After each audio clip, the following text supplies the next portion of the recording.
ओम साईराम। मी विजयाबद्दल एवढं सांगेल की माझ्या प्रभागातील नागरिकांनी जो माझ्यावर दाखवलेला विश्वास आणि दाखवलेलं प्रेम हे सर्वात मोठा विजयाचा वाटा आहे। त्यांनी जर माझ्यावर विश्वास दाखवला नसता आणि माझ्या विरुद्ध त्याने जर अविश्वास दाखवला असता तर फार लोक माझ्या विरोधात उभे राहिले असते।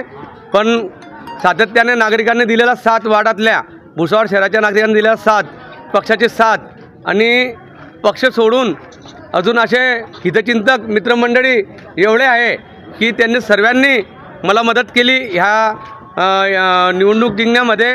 परंतु मी सर्वात आधी वाडातील नागरिकांचा आभार मानेल। भुसावळ शहरामध्ये जर नगराध्यक्ष सीट आपली असती तर बिनविरोध निघाली असती ना। तो आता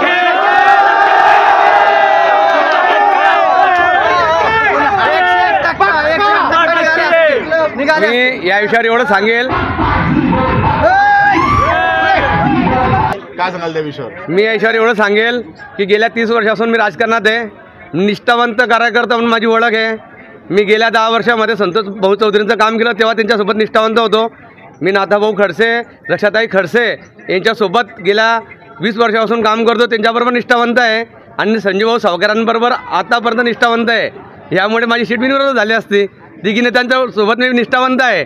परंतु आता आमची सीट निवडून येणार आहे नगराध्यक्षांची, रजनीताई सावकारांची, त्यामुळे ती पद आमच्याकडे राहणार आहे। याच्यामुळे त्याच्यात काही